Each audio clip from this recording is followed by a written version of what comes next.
brought to you by Silver Pumps. Top quality और consistent performance के लिए सिर्फ सिल्वर पंप नाम याद रखना। मोतिहारी बिहार का वो विधानसभा क्षेत्र है जिसे महात्मा गांधी की कर्म भूमि, महर्षि वाल्मीकि की तपोभूमि, भगवान बुद्ध की महापरिनिर्वाण भूमि और चंपारण सत्याग्रह की ऐतिहासिक धरती होने का गौरव प्राप्त है। इस विधानसभा का एक बड़ा ही पौराणिक महत्व है। ये वही धरती है जिसने मोहनदास करमचंद गांधी को महात्मा गांधी बनाया। इसी धरती से निकली सत्याग्रह की चिंगारी और पूरा देश अंग्रेजी हुकूमत के खिलाफ गोलबंद हुआ।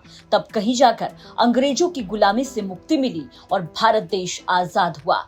साल 2025 में बिहार विधानसभा चुनाव होने हैं। इसे लेकर सरगर्मियां तेज हैं।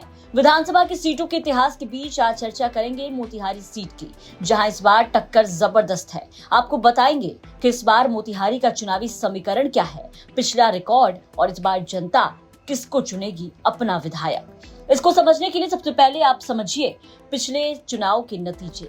पिछले 4 बार यानी 20 सालों की अगर बात करें तो यहाँ पर बीजेपी का दबदबा रहा है। साल 2005 में बीजेपी के प्रमोद कुमार को लगभग 56,000 वोट मिले थे। इनके निकटतम प्रत्याशी आरजेडी की रमा देवी को 35,000 वोट मिले थे और प्रमोद कुमार ने रमा देवी को लगभग 21,000 मतों के भारी अंतर से हराया था।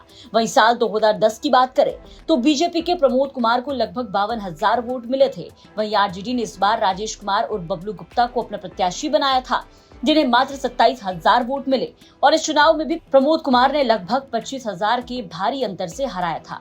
वहीं साल 2015 में प्रमोद कुमार को 79,947 वोट मिले। वहीं आरजेडी के विनोद श्रीवास्तव को 61,000 मत प्राप्त हुए थे और इस बार प्रमोद कुमार ने विनोद श्रीवास्तव को 18,517 मतों से हराया था।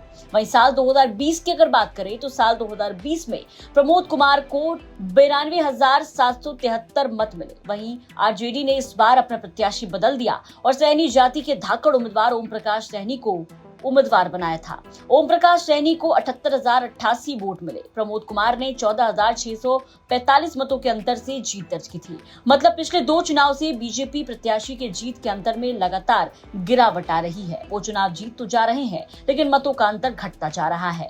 यहाँ के जातीय समीकरण की अगर बात की जाए तो ये विधानसभा क्षेत्र वैश्य बाहुल्य क्षेत्र है और यहाँ वैश्य की जातियों को मिला दिया जाए तो ये सबसे ज्यादा है। इसका फायदा प्रमोद कुमार उठा रहे हैं, लेकिन इस बार इनको टक्कर देने के लिए आरजेडी वैश्य के नए चेहरे यानी देवा गुप्ता पर दांव लगा सकती है। ये वही देवा गुप्ता है जिसने सबसे कम समय में वैश्य का एक बड़ा चेहरा बनने में सफलता हासिल की और आपराधिक चरित्र होने के बावजूद इस बार के मेयर के चुनाव में भारतीय जनता पार्टी के किंगमेकर कहे जाने वाले पूर्व केंद्रीय मंत्री दिग्गज नेता राधा मोहन सिंह के चहेते प्रत्याशी और उस समय के भाजपा जिला अध्यक्ष प्रकाश स्थाना को भारी मतों के अंतर से हराकर अपनी पत्नी प्रीति गुप्ता को मोतिहारी का मेयर बनाया और इस बार वो आरजेडी से प्रत्याशी हो सकता है। जनसुराज भी इस लड़ाई को दिलचस्प बनाने के लिए किसी वैश्य पर ही दांव लगा सकती है। राजनीतिक समझ वालों का मानना है कि इस बार प्रमोद कुमार के लिए ये राह आसान नहीं है, क्योंकि लगातार 4 बार के विधायक और कई बार मंत्री पद को सुशोभित करने वाले प्रमोद कुमार को लेकर जनता में खासा आक्रोश है।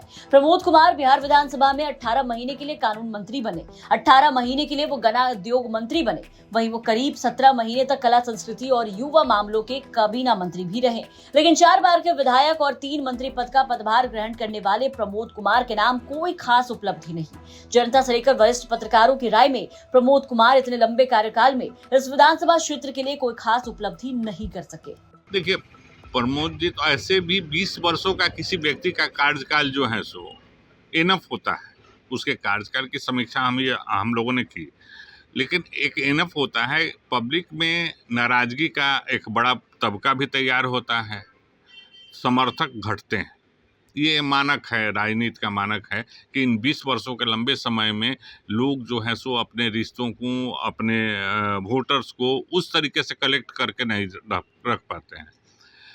प्रमोद जी के व्यक्तित्व में एक ही खासियत है, वो है कि पब्लिक को सहज उपलब्ध रहते हैं। उपलब्धता आदमी की और आदमी का काम हो पाना दोनों अलग अलग चीज़ें हैं।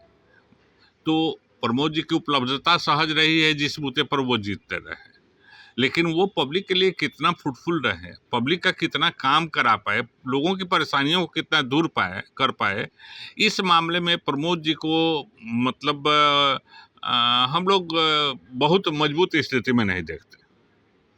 ठीक है। अभी ये नया कोई आता है यहाँ से उनसे ताल ठोकने के लिए, तो उस समीक्षा पर तो उसका एकदम फ्रेश हैंड होगा, तो पब्लिक के लिए एक उम्मीद की किरण दिखेगी उसमें कि भाई ये है।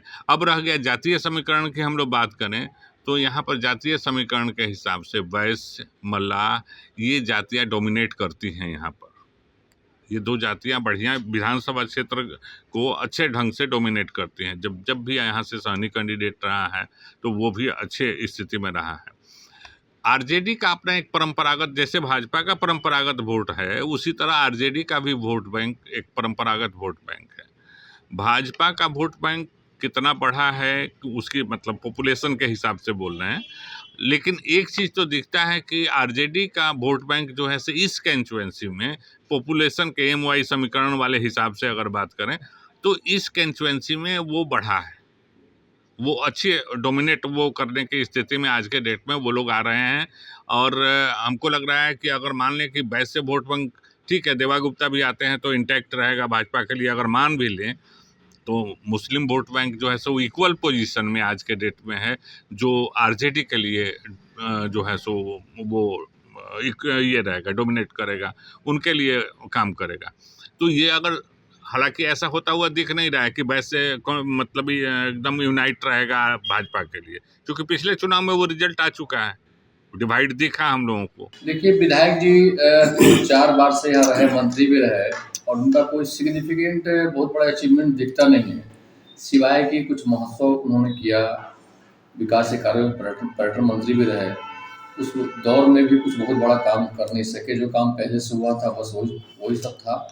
लेकिन अनफॉर्चुनेटली जब भी यहाँ विधानसभा का चुनाव होता है, जो कैंडिडेट अपोजिशन की तरफ से आते हैं वो बड़ा ही वीक आते हैं, और शायद यही कारण है कि हर बार जो है ये जीत जाते हैं। इस बार भी जो ये लंबे समय से जो मुद्दे हैं पूर्वी चंपारण जिले के, विशेषकर विधानसभा जो मोतिहारी का है, इसके जो मेजर 2 मुद्दे रहे हैं, जो आज भी एक मुद्दा है, आपका शुगर फैक्ट्री की बात कही जाए या आयुर्वेदिक कॉलेज की बात कही जाए। आयुर्वेदिक कॉलेज के शासी कमेटी के लगातार सेक्रेटरी रहे हैं, अध्यक्ष रहे हैं, और ऐसी परिस्थिति में वो कॉलेज पूरी तरह से खत्म हो गई, उसको रीस्टोर करने की दिशा में कोई कार्य कभी भी विधायक जी ने नहीं किया। तो ये मुद्दा शुरू से बना रहा, और कैश क्रॉप के रूप में आपने देखा कि मोतिहारी में जो शुगर फैक्ट्री थी, एक दौर था जो बड़े पैमाने पे ऊँख की खेती होती थी, और मोतिहारी में हनुमान शुगर फैक्ट्री, जिसको बचाने के लिए 2 जो कर्मचारी थे उसने इमोलेशन कर लिया, आत्मदाह कर लिया। उसके बावजूद भी उसको जो है, जबकि जब ये चंपारण सत्याग्रह शताब्दी मनाई जा रही थी, प्रधानमंत्री मोदी आए हुए थे, नरेंद्र मोदी जी, और उन्होंने अनाउंस भी किया था कि नेक्स्ट टाइम जब हम आएंगे तो फिर मोतिहारी चीनी मिल का चाय पी लेंगे। मतलब उनका इंडिकेशन ये था कि शुगर फैक्ट्री को चालू की जाएगी, लेकिन उस दिशा में कभी कोई काम नहीं किया गया। और सचिन जी, सबसे बड़े दुर्भाग्य की बात है कि जब भी इन लोगों से बात की जाती है तो ये लोग इन सवालों को, जो मुद्दे हैं, उन सवालों को वो स्किप करते हैं बार बार। उसके बावजूद भी बार बार ये विधायक बनते हैं, 4 बार से विधायक हैं और मंत्री भी रहे हैं, तो इसका पूरा का पूरा क्रेडिट आप नहीं दे सकते हैं सिर्फ प्रमोद कुमार को। इसमें मोदी का अपना फैक्टर भी है, और पूरा जो 12 विधानसभा क्षेत्र है पूरे 5 जिले का, ये सारा मैं एक तरह से भगवा में ही रहा है शुरू से ही।